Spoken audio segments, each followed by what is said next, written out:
ਵਾਹਿਗੁਰੂ ਜੀ ਕਾ ਖਾਲਸਾ, ਵਾਹਿਗੁਰੂ ਜੀ ਕੀ ਫਤਿਹ। ਅੱਜ ਦੀ ਗੁਰਮਤਿ ਕਲਾਸ ਵਿੱਚ ਹਾਜ਼ਰੀ ਭਰਨ ਵਾਲੇ ਸਾਰੇ ਵੀਰਾਂ ਭੈਣਾਂ ਨੂੰ ਜੀ ਆਇਆਂ ਨੂੰ ਆਖਦੇ ਹਾਂ। ਹਰ ਮੰਗਲਵਾਰ ਦੀ ਤਰ੍ਹਾਂ ਅਸੀਂ ਲੋਕ ਵਾਰਾਂ ਤੇ ਵਧੀਕ ਦੀ ਜੋ ਲੜੀਵਾਰ ਵਿਚਾਰ ਚੱਲ ਰਹੀ ਹੈ ਉਸ ਨੂੰ ਅੱਗੇ ਕੰਟੀਨਿਊ ਕਰਾਂਗੇ। ਪਿਛਲੇ ਹਫਤੇ ਗੁਰੂ ਅਮਰਦਾਸ ਪਾਤਸ਼ਾਹ ਦੇ ਉਚਾਰਨ ਕੀਤੇ ਹੋਏ ਸ਼ਲੋਕਾਂ ਦੇ ਸ਼ਲੋਕ ਨੰਬਰ 50 ਤੱਕ ਅਸੀਂ ਵਿਚਾਰ ਕਰ ਚੁੱਕੇ ਹਾਂ। ਅੱਜ ਸ਼ਲੋਕ ਨੰਬਰ 51 ਤੋਂ ਅੱਗੋਂ ਵਿਚਾਰ ਕੀਤੀ ਜਾਏਗੀ। और सब तो पहला इस श्लोक का पाठ कर लीए। ये श्लोक थोड़ा लंबा है, तो पहला श्लोक का पाठ करते हैं।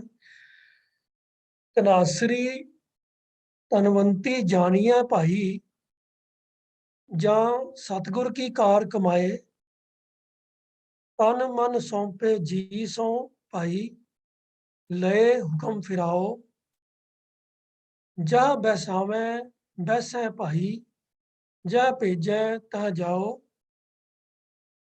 एवड धन होर को नहीं भाई, जेवड सच्चा नाम, सदा सच्चे के गुण गावा भाई, सदा सच्चे कै संग रहाओ।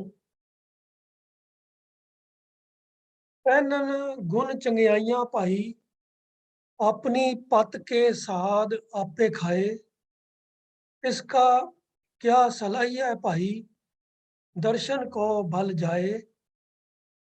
सतगुर विच वड्डियां वड्डियाइयां भाई, करम मिलै तां पाए, एक हुक्म मन न जाननी भाई, दूजा भाए फिराए। संगत ढोई ना मिलै भाई, बैसन मिलै न थाओ। नानक हुक्म तिना मनाए सी भाई, जिना धुरे कमाया नाओ। तिन विटों हों वारिया भाई, तिनको सद बलिहारे जो। आम तौर ਤੇ ਆਪ ਜੀ ਨੇ ਦੇਖਿਆ ਹੋਏਗਾ ਕਿ ਵੀ ਸ਼ਲੋਕ ਕੋਈ ਦੋ ਪੰਕਤੀਆਂ ਦੇ ਹੁੰਦੇ ਨੇ, ਕੋਈ ਚਾਰ ਪੰਕਤੀਆਂ ਦੇ ਹੁੰਦੇ ਨੇ, ਬੜੇ ਕੋਈ ਕਿਸੇ ਕਿਸੇ ਮੌਕੇ ਤੇ 6 ਪੰਕਤੀਆਂ ਦੇ ਸ਼ਲੋਕ ਵੀ ਹੋ ਜਾਂਦੇ ਨੇ। ਪਰ ਆਸਾ ਕੀ ਵਾਰ ਬਾਣੀ ਦੇ ਅੰਦਰ ਕਈ ਸ਼ਲੋਕ ਬਹੁਤ ਲੰਬੇ ਹਨ। ਤੋ ਉਸੇ ਤਰੀਕੇ ਦੇ ਨਾਲ ਹੀ ਇੱਥੇ ਵੀ ਇਹ ਇਹਨਾਂ ਸ਼ਲੋਕਾਂ ਦੇ ਵਿੱਚ ਇਹ ਵਾਲਾ ਸ਼ਲੋਕ ਜਿਹੜਾ ਹੈ ਕਾਫੀ ਲੰਮੇਰਾ ਸ਼ਲੋਕ ਹੈ। ਤੋ ਇਹ ਸ਼ਲੋਕ ਦੀ ਜੋ ਆਰੰਭਕ ਪੰਕਤੀ ਹੈ ਉਹਦੇ ਵਿੱਚ ਸਭ ਤੋਂ ਪਹਿਲਾਂ ਲਫ਼ਜ਼ ਆਇਆ ਹੈ ਤਨਾਸਰੀ। ਜਿਵੇਂ ਆਪ ਸਾਰੇ ਜਾਣਦੇ ਹੀ ਹੋ, ਤਨਾਸਰੀ ਇੱਕ ਰਾਗ ਐਸਾ ਹੈ ਜਿਹੜਾ ਗੁਰੂ ਗ੍ਰੰਥ ਸਾਹਿਬ ਜੀ ਦੇ ਵਿੱਚ ਦਰਜ ਹੈ, ਜਿਹਦੇ ਅੰਦਰ ਗੁਰੂ ਗ੍ਰੰਥ ਸਾਹਿਬ ਜੀ ਦੀ ਬਾਣੀ ਦਰਜ ਹੈ। ਹੁਣ ਸੰਗੀਤ ਦੇ ਪੱਖ ਤੋਂ ਇਹਨੂੰ ਤਨਾਸਰੀ ਨੂੰ ਰਾਗਨੀ ਕਰਕੇ ਜਾਣਿਆ ਜਾਂਦਾ ਹੈ ਤੇ ਇਹਦੀਆਂ ਜੋ ਖੂਬੀਆਂ, ਜੋ ਕਰੈਕਟਰਿਸਟਿਕਸ ਹਨ, ਜੋ ਪਛਾਣ ਹੈ, ਇਹਦੇ ਬਾਰੇ ਵੀ ਡਿਟੇਲ ਮਿਲਦੀ ਹੈ ਕਿ ਕਿਹੜੇ ਜੋ ਹੈ ਤਰੀਕੇ ਦੀ ਪ੍ਰਕਾਰ ਦੀ ਇਹ ਰਾਗਨੀ ਹੈ, ਇਹਦੇ 'ਚ ਕਿਹੜੇ ਆਰੋਹ ਅਵਰੋਹ ਨੇ। ਉਹਨਾਂ ਚੀਜ਼ਾਂ ਦੀ ਵੈਸੇ ਮੈਨੂੰ ਆਪ ਨੂੰ ਸਮਝ ਨਹੀਂ ਹੈ ਤੇ ਨਾ ਹੀ ਮੈਂ ਕੋਸ਼ਿਸ਼ ਕੀਤੀ ਹੈ ਕਿ ਉਹਦਾ ਕੋਈ ਅਰਥ ਭਾਵ ਦੇ ਨਾਲ ਕੋਈ ਤਾਲੁਕ ਵੀ ਨਹੀਂ ਹੈ। ਤੋ ਇਹ ਤਨਾਸਰੀ ਦਾ ਐਕਚੁਅਲੀ ਅਰਥਾਂ ਦੇ ਨਾਲ ਵੀ ਕੋਈ ਤਾਲੁਕ ਨਹੀਂ ਹੈ। ਇਹ ਜਿਵੇਂ ਅਸੀਂ ਵਿਚਾਰ ਪਿੱਛੇ ਕੀਤੀ ਸੀ 52 ਅੱਖਰੀ ਬਾਣੀ ਦੀ ਜਾਂ ਹੋਰ ਕੁਝ ਬਾਣੀ, ਪੱਟੀ ਦੀ ਬਾਣੀ ਦੀ, ਜਿਨ੍ਹਾਂ ਦੇ ਵਿੱਚ ਅਲਫਾਬੈਟਸ ਤੋਂ ਪੰਕਤੀਆਂ ਦੀ ਸ਼ੁਰੂਆਤ ਹੁੰਦੀ ਸੀ। ਤਾਂ ਅਸੀਂ ਉੱਥੇ ਗੱਲ ਕੀਤੀ ਸੀ ਵੀ ਇਹਨਾਂ ਦਾ ਕੋਈ ਮੀਨਿੰਗ ਨਾਲ ਕੋਈ ਲੈਣਾ ਦੇਣਾ ਨਹੀਂ ਹੁੰਦਾ। ਇਹ ਸਿਰਫ ਕਵਿਤਾ ਦੀ ਚਾਲ ਨੂੰ ਉਸ ਇੱਕ ਮਰਿਆਦਾ ਦੇ ਵਿੱਚ ਬੰਨ੍ਹਣ ਵਾਸਤੇ ਉਹ ਅੱਖਰ ਲੈ ਕੇ ਤੇ ਅੱਗੋਂ ਗੱਲ ਕੀਤੀ ਜਾਂਦੀ ਹੈ। ਉਹ ਜਿਹੜੀ 52 ਅੱਖਰੀ ਅੱਜ ਕਬੀਰ ਜੀ ਦੀ ਉੱਥੇ ਦੂਸਰੀ ਕਲਾਸ ਵਿੱਚ ਵਿਚਾਰ ਆਰੰਭ ਹੋਈ ਆ, ਉਹਨਾਂ ਦੇ ਵਿੱਚ ਵੀ ਅੱਗੋਂ ਇਸੇ ਤਰੀਕੇ ਨਾਲ ਅੱਖਰ ਜਿਹੜੇ ਹਨ ਉਹ ਆਉਂਦੇ ਰਹਿਣਗੇ। ਤੋ ਇਹ ਜਿਹੜਾ ਤਨਾਸਰੀ ਰਾਗ ਦਾ ਨਾਮ ਇੱਥੇ ਲਿਆ ਗਿਆ ਹੈ, ਇਹ ਵੀ ਸਿਰਫ ਇੱਕ ਆਰੰਭਕ ਸਮਝੋ ਗੱਲ ਨੂੰ ਸ਼ੁਰੂ ਕਰਨ ਵਾਸਤੇ, ਜਿੱਥੇ ਪ੍ਰੋਬੇਬਲੀ ਇਹ ਸ਼ਲੋਕ ਸ਼ਾਇਦ ਤਨਾਸਰੀ ਦੀ ਵਾਰ ਦੇ ਵਿੱਚ ਕਦੀ ਵਰਤਿਆ ਜਾਣਾ ਸੀ ਜਾਂ ਉਹਦੇ ਵਾਸਤੇ ਧਿਆਨ 'ਚ ਰੱਖ ਕੇ ਉਚਾਰਨ ਕੀਤਾ ਗਿਆ ਹੈ। ਲੇਕਿਨ ਇਹ ਵਾਰਾਂ ਤੋਂ ਵਧੇਕ ਦੇ ਵਿੱਚ ਆ ਗਿਆ ਹੈ ਕਿ ਉੱਥੇ ਤਨਾਸਰੀ ਦੀ ਵਾਰ 'ਚ ਇਸਤੇਮਾਲ ਨਹੀਂ ਹੋਇਆ। ਪਰ ਕਈ ਸ਼ਲੋਕ ਔਰ ਕਈ ਸ਼ਬਦ ਐਸੇ ਵੀ ਹਨ ਜਿਨ੍ਹਾਂ ਦੇ ਅੰਦਰ ਰਾਗਾਂ ਦੇ ਨਾਮ ਆਉਂਦੇ ਹਨ ਜਿਹੜੇ ਉਸ ਰਾਗ ਦੇ ਵਿੱਚ ਹੁੰਦੇ ਵੀ ਨਹੀਂ ਹਨ, ਜਿਵੇਂ ਬਿਲਾਵਲ ਹੈ, ਕੇਦਾਰਾ ਹੈ, ਤੋ ਹੋਰ ਵੀ ਕਈ ਰਾਗਾਂ ਦੇ ਨਾਮ ਨੂੰ ਵਰਤ ਕੇ ਗੁਰਬਾਣੀ ਦੇ ਸ਼ਬਦ ਜਾਂ ਸ਼ਲੋਕ ਮਿਲਦੇ ਹਨ। ਤੋ ਅਰਥ ਕਰਨ ਲੱਗਿਆ ਉਹਨਾਂ ਰਾਗਾਂ ਦੇ ਨਾਮ ਦਾ ਕੋਈ ਮਤਲਬ ਨਹੀਂ ਹੁੰਦਾ ਹੈਗਾ। ਪ੍ਰੋਫੈਸਰ ਹਰਬੰਸ ਸਿੰਘ ਜੀ ਨੇ ਇਹਦੇ ਅਰਥ ਕਰਨ ਲੱਗਿਆ ਇਹ ਕਿਹਾ ਹੈ ਕਿ ਧਨਾਸਰੀ ਸੁਣਨ ਦੇ ਕਰਕੇ ਉਹਨਾਂ ਨੇ ਇਸ ਤਰੀਕੇ ਨਾਲ ਅਰਥ ਕੀਤੇ ਹਨ। ਪ੍ਰੋਫੈਸਰ ਸਾਹਿਬ ਸਿੰਘ ਜੀ ਨੇ ਜੋ ਅਰਥ ਕੀਤੇ ਹਨ, ਉਹਨਾਂ ਨੇ ਧਨਾਸਰੀ ਨੂੰ ਬਿਲਕੁਲ ਇਗਨੋਰ ਕਰਕੇ ਧਨਵੰਤੀ ਤੋਂ ਹੀ ਅਰਥ ਆਰੰਭ ਕੀਤੇ ਹਨ। ਸੋ ਜਿਹੜੇ ਅਰਥ ਬਣਦੇ ਹਨ ਵੈਸੇ ਉਹਦੇ ਵਿੱਚ ਧਨਾਸਰੀ ਦਾ ਕੋਈ ਤਲਕ ਆਉਂਦਾ ਨਹੀਂ ਹੈ। ਧਨਵੰਤੀ ਜਾਣੀਐ ਭਾਈ ਜਾਂ ਸਤਿਗੁਰ ਕੀ ਕਾਰ ਕਮਾਏ, ਉਹ ਧਨਾਸਰੀ ਰਾਗਨੀ ਹੈ, ਇਹ ਤਾਂ ਸਾਨੂੰ ਜਾਣਕਾਰੀ ਹੈ। ਇਸ ਸ਼ਬਦ ਦੇ ਇਸ ਸ਼ਲੋਕ ਦੇ ਵਿੱਚ ਜੋ ਮੈਸੇਜ ਹੈ ਉਹਦੇ ਨਾਲ ਧਨਾਸਰੀ ਦਾ ਕੋਈ ਲਿੰਕ ਨਹੀਂ ਹੈ। तो पहली पंक्ति जो अर्थ भाव जी तो करने हैं वो है कि धनवंती जानिए भाई जा सतगुर की कार कमाए, तन मन सौंपे जी सो भाई लए हुक्म फिराओ। तो ये अर्थ इस तरीके के नाल हैं कि भाई जदों कोई जीव स्त्री सतगुर की कार कमांदी है, सतगुर की कार कमाए, सतगुर की कार कमांदी है जीव स्त्री, ਹੁਣ ਉਹਦਾ ਕੀ ਭਾਵ ਹੈ? ਸਤਿਗੁਰ ਦੀ ਕਾਰ ਮਤਲਬ ਸਤਿਗੁਰ ਦੇ ਹੁਕਮ ਨੂੰ ਫਾਲੋ ਕਰਦੀ ਹੈ, ਸਤਿਗੁਰ ਦੇ ਉਪਦੇਸ਼ ਦੇ ਅਨੁਸਾਰ ਆਪਣੇ ਜੀਵਨ ਦੇ ਵਿੱਚ ਕਰਮ ਕਰਦੀ ਹੈ। ਤੋ ਜੇ ਕੋਈ ਇਨਸਾਨ ਸੱਚੇ ਗੁਰੂ ਦੀ ਸੰਗਤ ਵਿੱਚੋਂ ਗੁਰੂ ਦਾ ਉਪਦੇਸ਼ ਸਰਵਨ ਕਰਕੇ ਉਸ ਉਪਦੇਸ਼ ਨੂੰ ਹਿਰਦੇ ਵਿੱਚ ਦ੍ਰਿੜ ਕਰ ਲਵੇ ਔਰ ਉਸ ਉਪਦੇਸ਼ ਦੇ ਅਨੁਕੂਲ ਆਪਣੇ ਜੀਵਨ ਦੇ ਵਿੱਚ ਕਰਮ ਕਰੇ ਤਾਂ ਉਹਦੇ ਵਾਸਤੇ ਕਿਹਾ ਜਾ ਸਕਦਾ ਹੈ ਕਿ ਉਹ ਸਤਿਗੁਰ ਦੀ ਕਾਰ ਕਮਾ ਰਿਹਾ ਹੈ, ਸਤਿਗੁਰ ਦਾ ਦੱਸਿਆ ਹੋਇਆ ਕੰਮ ਕਰ ਰਿਹਾ ਹੈ। ਕਾਰ ਲਫ਼ਜ਼ ਦਾ ਜੋ ਅਖਰੀ ਅਰਥ ਹੈ ਉਹ ਹੈ ਕੰਮ। ਉਹ ਸਤਿਗੁਰ ਦੀ ਕਾਰ ਕਮਾਉਣ ਤੋਂ ਭਾਵ ਹੈ ਸਤਿਗੁਰ ਦੇ ਦੱਸੇ ਹੋਏ ਦੇ ਮੁਤਾਬਕ ਕੰਮ ਕਰਨਾ। तो ਜਿਹੜੀ ਜੀਵ ਇਸਤਰੀ ਸਤਿਗੁਰ ਦੀ ਕਾਰ ਕਮਾਉਂਦੀ ਹੈ, ਗੁਰੂ ਸਾਹਿਬ ਕਹਿੰਦੇ ਹਨ ਕਿ ਇਹ ਭਾਈ ਉਹਨੂੰ ਧਨਵੰਤੀ ਜਾਣਿਆ ਜਾਣਾ ਚਾਹੀਦਾ ਹੈ, ਉਹਨੂੰ ਸਮਝਿਆ ਜਾਣਾ ਚਾਹੀਦਾ ਹੈ ਕਿ ਉਹ ਧਨਵੰਤੀ ਹੈ, ਧਨ ਹੈ, ਭਾਗਾਂ ਵਾਲੀ ਹੈ, ਕਿਸਮਤ ਵਾਲੀ ਹੈ, ਉਹਦੇ ਭਾਗ ਧਨ ਹਨ। ਤਾਂ ਧਨਵੰਤੀ ਦਾ ਜੋ ਅਖਰੀ ਅਰਥ ਹੈ ਉਹ ਵੱਡੇ ਭਾਗ ਵਾਲੀ, ਚੰਗੇ ਭਾਗਾਂ ਵਾਲੀ, ਧਨਤਾ ਯੋਗ। ਤੇ ਉਹੀ ਜੀਵ ਇਸਤਰੀ ਧਨਤਾ ਯੋਗ ਹੈ ਭਾਈ ਜਾਂ ਸਤਿਗੁਰ ਦੀ ਕਾਰ ਕਮਾਏ, ਜਿਹੜੀ ਸਤਿਗੁਰ ਦੀ ਕਾਰ ਕਮਾਉਂਦੀ ਹੈ, ਜਿਹੜੀ ਸਤਿਗੁਰ ਦੇ ਦੱਸੇ ਹੋਏ ਉਪਦੇਸ਼ ਦੇ ਅਨੁਸਾਰ ਆਪਣੇ ਜੀਵਨ ਵਿੱਚ ਕਰਮ ਕਰਦੀ ਹੈ। ਉਹਦੀ ਇੱਕ ਮਿਸਾਲ ਅਗਲੀ ਪੰਕਤੀ 'ਚ ਗੁਰੂ ਸਾਹਿਬ ਕਰਦੇ ਹਨ, ਦਿੰਦੇ ਹਨ ਕਿ ਤਨ ਮਨ ਸੌਂਪੇ ਜੀ ਸੋ ਭਾਈ ਲਏ ਹੁਕਮ ਫਿਰਾਏ। ਤੇ ਉਹ ਕਿਸ ਤਰ੍ਹਾਂ ਸਤਿਗੁਰ ਦੀ ਕਾਰ ਕਮਾਉਂਦੀ ਹੈ ਕਿ ਆਪਣਾ ਤਨ ਅਤੇ ਆਪਣਾ ਮਨ ਜੀ ਸੌ, ਸੌ ਦਾ ਮਤਲਬ ਹੁੰਦਾ ਹੈ ਸਮੇਤ, ਆਲਸੋ ਜੀ ਸੌ ਆਪਣੀ ਜਿੰਦ ਸਮੇਤ, ਤਨ ਮਨ ਜਿੰਦ ਇਹ ਸਭ ਕੁਝ ਗੁਰੂ ਨੂੰ ਸਮਰਪਣ ਕਰ ਦੇਵੇ। ਸੌਂਪੇ, ਸੌਂਪਣਾ, ਅਰਪਣ ਕਰਨਾ, ਪੇਸ਼ ਕਰ ਦੇਣਾ, ਆਫਰ ਕਰ ਦੇਣਾ। ਆਪਣਾ ਤਨ ਮਨ ਅਤੇ ਜਿੰਦ ਸਭ ਕੁਝ ਗੁਰੂ ਨੂੰ ਸੌਂਪ ਦੇਵੇ, ਗੁਰੂ ਦੇ ਅਨੁਕੂਲ ਕਰ ਦੇਵੇ, ਗੁਰੂ ਦੇ ਹੁਕਮ ਦੇ ਅਨੁਸਾਰ ਉਹਨਾਂ ਨੂੰ ਕਰ ਲਵੇ। ਲਏ ਹੁਕਮ ਫਿਰਾਓ, ਇਹ ਆਪਣੇ ਜੀਵਨ ਦੇ ਤੌਰ ਵਿੱਚ ਤੁਰਨਾ ਫਿਰਨਾ ਜੋ ਹੈ, ਉਹਦਾ ਜੀਵਨ ਚੱਲਣਾ ਉਹ ਸਭ ਹੁਕਮ ਦੇ ਅਨੁਸਾਰ ਹੈ, ਹੁਕਮ ਦੇ ਮੰਮੇ ਨੂੰ ਸਿਆਰੀ ਹੈ, ਹੁਕਮ ਦੇ ਦੁਆਰਾ, ਹੁਕਮ ਦੇ ਅਧੀਨ, ਹੁਕਮ ਦੇ ਅਨੁਸਾਰ। तो ये सारी पहली दोनों पंक्तियां ਦਾ ਭਾਵ ਅਰਥ ਕੀ ਹੋਇਆ ਕਿ ਉਹੀ ਜੀਵ ਇਸਤਰੀ ਧਨਤਾ ਦੇ ਯੋਗ ਹੈ, ਵੱਡੇ ਭਾਗਾਂ ਵਾਲੀ ਹੈ।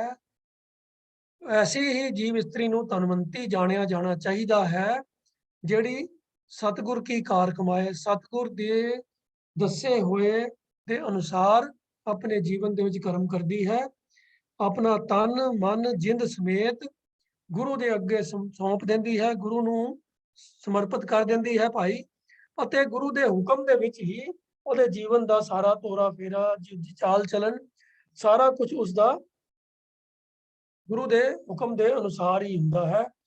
ਐਸੇ ਹੀ ਜੀਵ ਇਸਤਰੀ ਨੂੰ ਧਨਵੰਤੀ ਸਮਝਿਆ ਜਾ ਸਕਦਾ ਹੈ।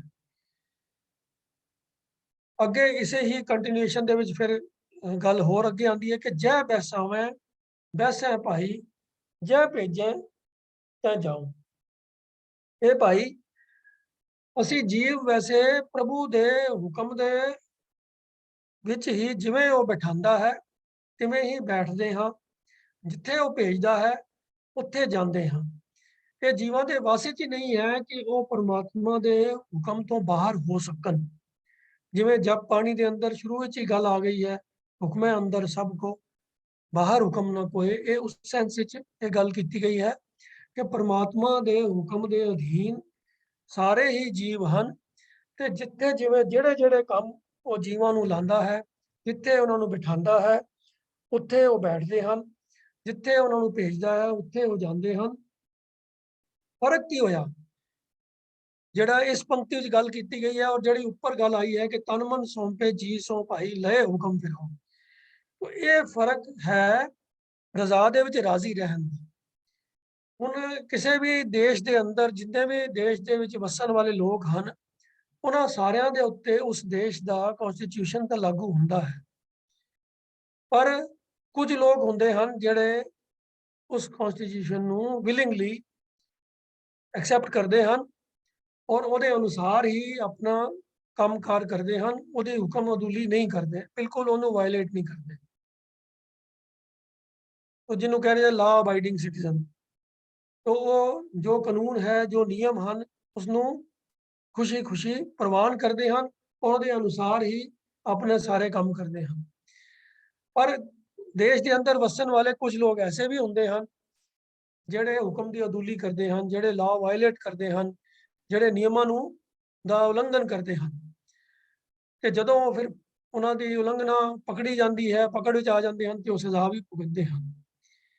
तो ਹੁਕਮ ਦੇ ਦਾ ਲਾਗੂ ਹੋਣਾ ਤਾਂ ਸਭ ਦੇ ਉੱਤੇ ਹੈ, ਕਨਸਟੀਟਿਊਸ਼ਨ ਤਾਂ ਸਭ ਦੇ ਉੱਤੇ ਲੱਗਦਾ ਹੈ। ਜਿਹੜੇ ਹੁਕਮ ਦੀ ਅਦੂਲੀ ਕਰਦੇ ਹਨ ਉਹਨਾਂ ਤੇ ਵੀ ਲੱਗਦਾ ਹੈ, ਪਰ ਜਿਹੜੇ ਉਸਦੇ ਰਜ਼ਾ ਦੇ ਵਿੱਚ ਰਹਿੰਦੇ ਹਨ, ਉਸ ਹੁਕਮ ਨੂੰ ਵਿਲਿੰਗਲੀ ਮੰਨਦੇ ਹਨ ਔਰ ਉਹਦਾ ਵਾਇਲੇਟ ਨਹੀਂ ਕਰਦੇ, ਉਹਨਾਂ ਨੂੰ ਜਿਹੜਾ ਹੈ ਚੰਗੇ ਸਿਟੀਜ਼ਨ ਹੋਣ ਦੀ ਜੋ ਹੈ ਉਹ ਸ਼ਾਬਾਸ਼ੀ ਮਿਲਦੀ ਹੈ ਤੇ ਉਹਨਾਂ ਨੂੰ ਚੰਗੇ ਸਿਟੀਜ਼ਨ ਵਜੋਂ ਜਾਣਿਆ ਜਾਂਦਾ ਹੈ। ਇਵੇਂ ਹੀ ਗੁਰੂ ਸਾਹਿਬ ਕਹਿੰਦੇ ਹਨ ਕਿ ਜਿਹੜੇ ਆਪਣਾ ਤਨ ਮਨ ਜਿੰਦ ਸਮੇਤ ਸੌਂਪ ਦਿੰਦੇ ਹਨ ਤੇ ਗੁਰੂ ਦੇ ਪਰਮਾਤਮਾ ਦੇ ਹੁਕਮ ਦੇ ਅਨੁਸਾਰ ਹੀ ਆਪਣਾ ਜੀਵਨ ਚਲਾਉਂਦੇ ਹਨ ਤੇ ਸਤਿਗੁਰ ਦੇ ਦੱਸੇ ਹੋਏ ਉਪਦੇਸ਼ ਦੇ ਮੁਤਾਬਕ ਹੀ ਜੀਵਨ ਦੀ ਕਾਰ ਕਰਦੇ ਹਨ, ਐਸੇ ਜੀਵਾਂ ਨੂੰ, ਐਸੀ ਜੀਵ ਇਸਤਰੀਆਂ ਨੂੰ ਧਨਵੰਤੀ ਵੱਡੇ ਭਾਗਾਂ ਵਾਲੀਆਂ ਜਾਣਿਆ ਜਾਣਾ ਚਾਹੀਦਾ ਹੈ। ਬਾਕੀ ਉਂਝ ਇਹ ਤਾਂ ਪ੍ਰਭੂ ਗੱਲ ਸੱਚਾਈ ਹੈ ਕਿ ਪਰਮਾਤਮਾ ਦੇ ਹੁਕਮ ਤੋਂ ਬਾਹਰ ਕੋਈ ਜੀਵ ਹੋ ਨਹੀਂ ਸਕਦਾ, ਕੋਈ ਆਤੀ ਨਹੀਂ ਹੋ ਸਕਦਾ ਜਿਹੜਾ ਕਹੇ ਕਿ ਵੀ ਮੈਂ ਪਰਮਾਤਮਾ ਦੇ ਹੁਕਮ ਤੋਂ ਬਾਹਰ ਆ, ਮੇਰੇ ਉੱਤੇ ਉਹਦੇ ਨਿਯਮ ਲਾਗੂ ਨਹੀਂ ਹੁੰਦੇ। ਜੈ ਬੈਸਾਵੈ ਬੈਸੈ ਭਾਈ, ਜੈ ਭੇਜੈ ਤੈ ਜਾਉ। ਜਿੱਥੇ ਉਹ ਭੇਜਦਾ ਹੈ ਜੀਵਾਂ ਨੂੰ, ਜਿਸ ਜੂਨੀ 'ਚ ਭੇਜਦਾ ਹੈ, ਜਿਸ ਮਾਹੌਲ ਦੇ ਵਿੱਚ ਭੇਜਦਾ ਹੈ, ਉੱਥੇ ਹੀ ਜਾਣਾ ਪੈਂਦਾ ਹੈ, ਉੱਥੇ ਹੀ ਜੀਵ ਦਾ ਜਨਮ ਹੁੰਦਾ ਹੈ। ਜਿਸ ਹਾਲਾਤਾਂ ਦੇ ਅੰਦਰ ਕਿਸੇ ਜੀਵ ਨੂੰ ਭੇਜਿਆ ਜਾਂਦਾ ਹੈ ਉਹਨੂੰ ਉੱਥੇ ਹੀ ਰਹਿਣਾ ਪੈਂਦਾ ਹੈ। तो परमात्मा के हुक्म तो आती तो कोई हो नहीं सकता। तो ये गल भी है, पर वो वखरी गल है कि भी वो खुशी खुशी परमात्मा के हुक्म को स्वीकार करता है कि या बद्धा चट्टी रोंदा कुरलांदा ਉਹਦੇ ਅਧੀਨ ਰਹਿੰਦਾ ਹੈ। तो इस परमात्मा के हुक्म तो बाहर कोई भी नहीं है। जिथे प्रभु जी साडे जीवां नूं बिठाते हैं उत्थे ही असीं बैठते हैं, जिथे प्रभु जी भेजते हैं उत्थे ही असीं जाते हैं। उस तो बाहर असीं हो नहीं सकते, ਉਹਦੇ ਹੁਕਮ ਨੂੰ ਅਸੀਂ ਦੀ ਉਲੰਘਣਾ ਅਸੀਂ ਕਰ ਨਹੀਂ ਸਕਦੇ। ਏਵਡ ਧਨ ਹੋਰ ਕੋ ਨਹੀਂ ਭਾਈ, ਜੇਵਡ ਸੱਚਾ ਨਾਉ। परमात्मा ਦਾ ਨਾਮ ਧਨ ਜਿੰਨਾ ਵੱਡਾ ਹੈ ਤੇ ਜਿਹੜਾ ਸਦਾ ਕਾਇਮ ਰਹਿਣ ਵਾਲਾ ਹੈ, ਜਿੰਨਾ ਕੀਮਤੀ ਹੈ, ਇਹੋ ਜਿਹਾ ਹੋਰ ਕੋਈ ਧਨ ਹੈ ਹੀ ਨਹੀਂ। ਏਵਡ ਧਨ ਹੋਰ ਕੋ ਨਹੀਂ ਭਾਈ, ਹੋਰ ਕੋ ਨਹੀਂ मतलब कोई भी नहीं है विदाउट एक्सेप्शन, ਇਹਦੇ 'ਚ ਕੋਈ ਐਕਸੈਪਸ਼ਨ ਨਹੀਂ ਹੈ। ਪੱਕੀ ਗੱਲ ਹੈ ਕਿ ਇੰਨਾ ਵੱਡਾ ਇਹੋ ਜਿਹਾ ਹੋਰ ਕੋਈ ਧਨ ਨਹੀਂ ਹੈ ਜੋ ਸੱਚੇ ਪ੍ਰਭੂ ਦਾ ਜੋ ਨਾਮ ਹੈ ਉਹਦੀ ਬਰਾਬਰੀ ਕਰ ਸਕਣ ਵਾਲਾ ਉਤਨਾ ਕੀਮਤੀ ਹੋਰ ਕੋਈ ਧਨ ਹੈ ਹੀ ਨਹੀਂ। तो ਇਹਦਾ ਭਾਵ ਕੀ ਹੈ ਕਿ ਵੀ ਪਰਮਾਤਮਾ ਦਾ ਜੋ ਨਾਮ ਹੈ, ਜੋ ਪਰਮਾਤਮਾ ਦਾ ਹੁਕਮ ਹੈ, ਨਾਮ ਜਿਹੜਾ ਹੈ ਉਹ ਪਰਮਾਤਮਾ ਦੇ ਹੁਕਮ ਦੀ ਹੀ ਇੱਕ ਸੰਗਿਆ ਹੈ। ਪਰਮਾਤਮਾ ਦਾ ਨਾਮ, ਪਰਮਾਤਮਾ ਦੀ ਸਿਫਤਾਂ, ਪਰਮਾਤਮਾ ਦੇ ਗੁਣ, ਪਰਮਾਤਮਾ ਦੇ ਹੁਕਮ ਦੀ ਹੀ ਰੂਪਮਾਨਤਾ ਕਰਦਾ ਹੈ। ਪਰਮਾਤਮਾ ਦਾ ਨਾਮ ਲੈਂਦੇ ਹਾਂ ਤੇ ਪਰਮਾਤਮਾ ਦੇ ਹੁਕਮ ਦਾ ਪ੍ਰਗਟਾਵਾ ਉਹਦੇ ਵਿੱਚੋਂ ਹੀ ਹੁੰਦਾ ਹੈ। ਸੋ ਏਵਡ ਧਨ ਹੋਰ ਕੋ ਨਹੀਂ ਭਾਈ, ਜੇਵਡ ਸੱਚਾ ਨਾਉ। तो ਉਹਦੀ ਬਰਾਬਰੀ ਕਰਨ ਵਾਲਾ ਉਹਦੇ ਜਿਹਾ ਹੋਰ ਦੁਨੀਆ ਦਾ ਕੋਈ ਧਨ ਨਹੀਂ ਹੈ। ਭਾਵ ਕੋਈ ਵੀ ਚੀਜ਼ ਉਸ ਪ੍ਰਭੂ ਦੇ ਨਾਮ ਦੀ ਬਰਾਬਰੀ ਨਹੀਂ ਕਰ ਸਕਦੀ। ਇਸ ਲਈ ਸਦਾ ਸੱਚੇ ਕੇ ਗੁਣ ਗਾਵਾਂ ਭਾਈ, ਸਦਾ ਸੱਚੇ ਕੈ ਸੰਗ ਰਹਾਉ। ਮੈਂ ਤਾਂ ਉਸ ਸਦਾ ਕਾਇਮ ਰਹਿਣ ਵਾਲੇ, ਸੱਚਾ, ਸੱਚੇ ਤੋਂ ਭਾਵ ਹੈ ਜੋ ਸਦਾ ਕਾਇਮ ਰਹਿਣ ਵਾਲਾ ਹੈ, ਜਿਹਦੇ ਉੱਤੇ ਸਮੇਂ ਦਾ ਕੋਈ ਪ੍ਰਭਾਵ ਨਹੀਂ ਹੈ। ਕਿਉਂਕਿ ਜਪ ਬਾਣੀ ਦੇ ਅੰਦਰ ਇਸ ਸੱਚ ਦੀ ਵਿਆਖਿਆ ਸ਼ਲੋਕ ਦੇ ਅੰਦਰ ਬੜੇ ਹੀ ਸਪਸ਼ਟ ਤਰੀਕੇ ਦੇ ਨਾਲ ਕਰ ਦਿੱਤੀ ਗਈ ਹੈ ਕਿ ਉਹ ਆਦ ਸੱਚ, ਜੁਗਾਦ ਸੱਚ, ਹੈ ਵੀ ਸੱਚ, ਨਾਨਕ ਹੋਸੀ ਵੀ ਸੱਚ।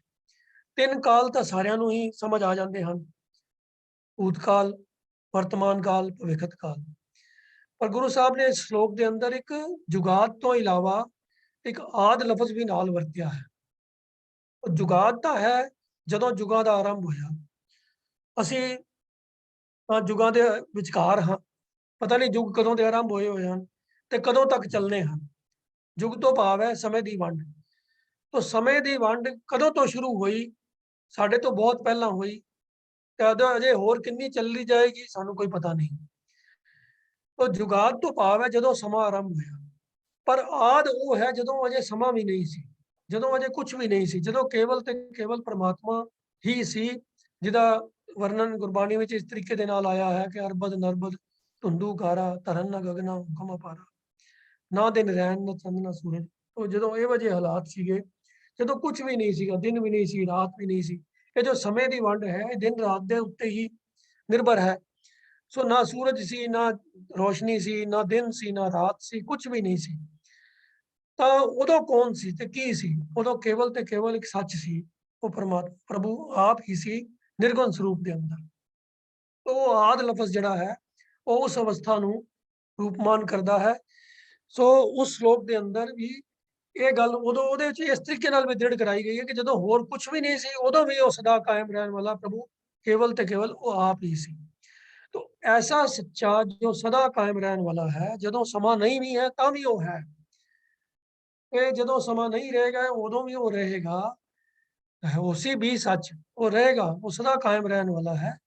तो सदा सच्चे के गुण गावा भाई, सदा सच्चे के संग रहा। तो ऐसे सदा कायम रहने वाले प्रभु दे ही मैं गुण गांदा हाँ भाई, ते मैं हमेशा ही ਉਹਦੇ ਨਾਲ ਰਹਿੰਦਾ ਹਾਂ, ਉਹਦੇ ਵਿੱਚ ਹੀ ਟਿਕਿਆ ਰਹਿੰਦਾ ਹਾਂ। ਸੰਗ ਰਹਾਉ ਭਾਵ ਉਹਦੇ ਚਰਨਾਂ ਦੇ ਵਿੱਚ, ਉਹਦੀ ਯਾਦ ਦੇ ਵਿੱਚ ਹੀ ਮੈਂ ਟਿਕਿਆ ਰਹਿੰਦਾ ਹਾਂ। परमात्मा दे चरण, परमात्मा दी शरण, परमात्मा दी हजूरी, ये सारे लफ्ज़ां दा जो है इस्तेमाल इस करके किया जाता है कि जो चीज़ किसी एक स्थान पे नहीं है, जो सर्वव्यापक है, जिहदा कोई स्थूल आकार नहीं है, जिहदी कोई शुरुआत और जिहदी कोई अंत नहीं है, ਉਹਦੇ ਬਾਰੇ ਵਿੱਚ ਕੋਈ ਗੱਲ ਕਰਨੀ ਹੋਵੇ, ਸਾਡੇ ਕੋਲ ਲਫ਼ਜ਼ ਨਹੀਂ ਹੁੰਦੇ ਜਿਨ੍ਹਾਂ ਦੇ ਰਾਹੀਂ ਅਸੀਂ ਉਸ ਚੀਜ਼ ਨੂੰ ਐਕਸਪਲੇਨ ਕਰ ਸਕੀਏ। ਤਾਂ ਉਹ ਸ਼ਬਦਾਵਲੀ ਸਾਨੂੰ ਵਰਤਣੀ ਹੋਈ ਪੈਂਦੀ ਹੈ ਜਿਹੜੀ ਸਾਡੀ ਸਮਝ ਵਿੱਚ ਆਉਣ ਵਾਲੀ ਹੋਵੇ, ਜਿਹੜੀਆਂ ਲਿਮਿਟਿਡ ਚੀਜ਼ਾਂ ਨੇ ਉਹਨਾਂ ਦੇ ਬਾਰੇ ਜੋ ਅਸੀਂ ਲਫ਼ਜ਼ ਵਰਤਦੇ ਹਾਂ। तो इसे ਲਈ ਅਸੀਂ ਆਮ ਤੌਰ ਤੇ ਲਫ਼ਜ਼ ਵਰਤਦੇ ਹਾਂ ਜੀ ਪ੍ਰਭੂ ਦੀ ਹਜ਼ੂਰੀ ਅੰਦਰ, ਪ੍ਰਭੂ ਦੀ ਦਰਗਾਹ ਦੇ ਅੰਦਰ, ਪ੍ਰਭੂ ਦੀ ਸ਼ਰਨ ਦੇ ਵਿੱਚ, ਪ੍ਰਭੂ ਦੇ ਚਰਨਾਂ ਦੇ ਵਿੱਚ। ਹਾਲਾਂਕਿ ਜਦੋਂ ਸਿਧਾਂਤਕ ਤੌਰ ਤੇ ਗੱਲ ਹੁੰਦੀ ਹੈ ਤੇ ਬੜਾ ਸਪਸ਼ਟ ਤੌਰ ਤੇ ਗੁਰਬਾਣੀ 'ਚ ਸਮਝਾਇਆ ਗਿਆ ਹੈ ਕਿ ਉਹ ਪਰਮਾਤਮਾ ਦਾ ਤਾਂ ਕੋਈ ਆਕਾਰ ਹੀ ਨਹੀਂ ਹੈ, ਉਹਦੇ ਕੋਈ ਆਪਣੇ ਪੈਰ ਨਹੀਂ ਹਨ। ਸੋ ਜਿਵੇਂ ਸੋਹਿਲੇ ਦੀ ਬਾਣੀ 'ਚ ਵੀ ਆਉਂਦਾ ਹੈ ਵੀ ਨਾ ਤੇਰੀਆਂ ਕੋਈ ਅੱਖਾਂ ਹਨ ਪਰ ਸਾਰੀਆਂ ਅੱਖਾਂ ਤੇਰੀਆਂ ਹਨ, ਕੋਈ ਤੇਰਾ ਨੱਕ ਨਹੀਂ ਹੈ ਸਾਰੇ ਨੱਕ ਤੇਰੇ ਹਨ, ਕੋਈ ਤੇਰਾ ਆਪਣਾ ਇੱਕ ਪੈਰ ਨਹੀਂ ਹੈ ਪਰ ਸਾਰੇ ਪੈਰ ਤੇਰੇ ਹੀ ਹਨ। ਸੋ ਸਾਰੇ ਆਕਾਰ ਤੇਰੇ ਹਨ ਪਰ ਤੇਰਾ ਆਪਣਾ ਕੋਈ ਆਕਾਰ ਨਹੀਂ ਹੈ। तो इसे तरीके ਦੇ ਨਾਲ ਹੀ ਸੱਚੇ ਕੈ ਸੰਗ ਰਹਾਉ ਦਾ ਭਾਵ ਕੀ ਹੈ? ਸਦਾ ਸੱਚੇ ਕੇ ਗੁਣ ਗਾਵਾਂ ਭਾਈ, ਸਦਾ ਸੱਚੇ ਕੈ ਸੰਗ ਰਹਾਉ। तो मैं प्रभु की हजूरी ਵਿੱਚ ਰਹਿੰਦਾ ਹਾਂ, ਪ੍ਰਭੂ ਦੇ ਚਰਨਾਂ ਵਿੱਚ ਟਿਕਿਆ ਰਹਿੰਦਾ ਹਾਂ। ਹੁਣ ਪ੍ਰਭੂ ਦੀ ਹਜ਼ੂਰੀ ਕਿੱਥੇ ਨਹੀਂ ਹੈ? ਸਭ ਥਾਂ ਹੀ ਹੈ। ਪ੍ਰਭੂ ਦੇ ਚਰਨ ਕਿੱਥੇ ਹਨ? ਸਭ ਜਗ੍ਹਾ ਹੀ ਮੌਜੂਦ ਹਨ। ਉਹਦੀ ਹਜ਼ੂਰੀ ਸਭ ਥਾਂ ਹੈ। तो ये सिर्फ अपने आप ਨੂੰ ਇੱਕ ਗੱਲ ਸਮਝਾਉਣ ਵਾਸਤੇ, ਇੱਕ ਇਮੇਜਿਨੇਸ਼ਨ ਕਰਨ ਵਾਸਤੇ ਇਹ ਸ਼ਬਦਾਵਲੀ ਵਰਤੀ ਜਾਂਦੀ ਹੈ। तो संग रहो, वो तो सब दे संग ही है, हमेशा ही हर एक दे संग है। पर फिर भी मैं सदा संग रहता हाँ, ਉਹਦਾ ਭਾਵ ਕੀ ਹੈ ਕਿ ਉਹਦੀ ਯਾਦ ਮੇਰੇ ਹਿਰਦੇ ਦੇ ਵਿੱਚ ਹਮੇਸ਼ਾ ਰਹਿੰਦੀ ਹੈ। ਇਹ ਮੇਰੇ ਵਾਸਤੇ ਹੈ ਸਦਾ ਸੱਚੇ ਦੇ ਸੰਗ ਰਹਿਣ ਦੇ ਤੁਲ ਹੈ। तो सदा सच्चे के गुण गावा भाई, सदा सच्चे का संग रहो। मैं तो सदा स्थिर रहने वाले प्रभु के गुण ही सदा गांदा हाँ, ते सदा स्थिर प्रभु की शरण दे विच, ਉਹਦੇ ਚਰਨਾਂ ਦੇ ਵਿੱਚ ਹੀ ਟਿਕਿਆ ਰਹਿੰਦਾ। अगली पंक्ति ਵਿੱਚ ਹੁਣ ਗੁਰੂ ਸਾਹਿਬ ਫਰਮਾਉਂਦੇ ਹਨ, ਪਹਿਨਨ ਗੁਣ ਚੰਗਿਆਈਆਂ ਭਾਈ, ਆਪਣੀ ਪਤ ਕੇ ਸਾਧ ਆਪੇ ਖਾਈ। ਪਹਿਨਨ ਤੋਂ ਭਾਵ ਹੈ ਜਿਵੇਂ ਸਿਰੋਪਾ ਉਹਦਾ ਪਹਿਨਾਇਆ ਜਾਂਦਾ ਹੈ, ਦਰਗਾਹ ਪਹਿਨਾਈਏ ਦੀ ਗੱਲ ਆਉਂਦੀ ਹੈ, ਇਹ ਉਸੇ ਅਰਥਾਂ ਦੇ ਵਿੱਚ ਹੈ। ਪਹਿਨਣ ਤੋਂ ਭਾਵ ਹੈ ਇੱਜ਼ਤ ਮਾਨ। ਉਸੇ ਬੰਦੇ ਨੂੰ ਹੀ ਆਦਰ ਮਾਨ ਮਿਲਦਾ ਹੈ, ਗੁਣ ਚੰਗਿਆਈਆਂ ਉਹਦੇ ਅੰਦਰ ਟਿਕ ਜਾਂਦੀਆਂ ਹਨ, ਅਤੇ ਐਸਾ ਇਨਸਾਨ ਹੀ ਇੱਜ਼ਤ ਪ੍ਰਾਪਤ ਕਰਦਾ ਹੈ ਤੇ ਉਸ ਦਾ ਫਲ ਵੀ ਭੋਗਦਾ ਹੈ, ਆਨੰਦ ਮਾਣਦਾ ਹੈ। ਪਤ ਕੇ ਸਾਧ ਆਪੇ ਖਾਏ। ਪਤ ਮੈਨੇ ਇੱਜ਼ਤ, ਤੇ ਸਾਧ ਤੋਂ ਭਾਵ ਹੈ ਸਵਾਦ ਜਾਂ ਉਹਦਾ ਫਲ, ਉਹਦਾ ਰਸ। ਆਪੇ ਖਾਏ, ਖਾਂਦਾ ਹੈ, ਮਾਣਦਾ ਹੈ। ਹੁਣ ਇੱਜ਼ਤ ਦਾ ਸਵਾਦ ਕੀ ਹੁੰਦਾ ਹੈ? ਇਹ ਹੁਣ ਕੋਈ ਸਥੂਲ ਚੀਜ਼ ਤਾਂ ਹੈ ਨਹੀਂ ਜਿਹਨੂੰ ਅਸੀਂ ਦੰਦਾਂ ਨਾਲ ਖਾ ਸਕਦੇ ਹਾਂ। ਤੇ ਹੁਣ ਅਸੀਂ ਇੱਥੇ ਆਖਿਆ ਗਿਆ ਵੀ ਉਹ ਆਪਣੀ ਪਤ ਕੇ ਸਾਧ ਆਪੇ ਖਾਏ, ਵੀ ਆਪਣੀ ਇੱਜ਼ਤ ਦਾ ਸਵਾਦ ਉਹ ਆਪੇ ਖਾਂਦਾ ਹੈ। ਹੁਣ ਜੇ ਲਿਟਰਲ ਟ੍ਰਾਂਸਲੇਸ਼ਨ ਕਰਨ ਲੱਗੀ ਹੈ, ਜਿਵੇਂ ਅੰਗਰੇਜ਼ੀ ਟ੍ਰਾਂਸਲੇਸ਼ਨ ਕਰਨ ਵਾਲੇ ਕਈ ਲੋਕਾਂ ਨੇ, ਵਿਦਵਾਨਾਂ ਨੇ ਕੀਤੇ ਹੋਏਗੀ ਟ੍ਰਾਂਸਲੇਸ਼ਨ, ਤਾਂ ਇਹਦਾ ਕੋਈ ਸੈਂਸ ਬਣੇਗੀ ਨਹੀਂ ਕਿ ਉਹ ਆਪਣੀ ਇੱਜ਼ਤ ਦੇ ਟੇਸਟ ਨੂੰ ਆਪੇ ਖਾ ਲਏਗਾ। He will eat the fruit of his own respect, तो कोई सेंस बनती नहीं। भावार्थ की है पत के साथ आपे खाए, ਇਹ ਉਹ ਆਪਣੀ ਇੱਜ਼ਤ ਮਾਨ ਜੋ ਉਹਨੂੰ ਪਰਮਾਤਮਾ ਦੀ ਦਰਗਾਹ ਵਿੱਚ ਮਿਲਦੀ ਹੈ। ਹੁਣ ਫਿਰ ਉੱਥੇ ਵੀ ਲਫ਼ਜ਼ ਹੈ, ਫਿਰ ਸਾਨੂੰ ਵਰਤਨ ਨੂੰ ਮਜਬੂਰ ਹੋਣਾ ਪੈ ਰਿਹਾ ਹੈ ਪਰਮਾਤਮਾ ਦੀ ਦਰਗਾਹ ਵਿੱਚ।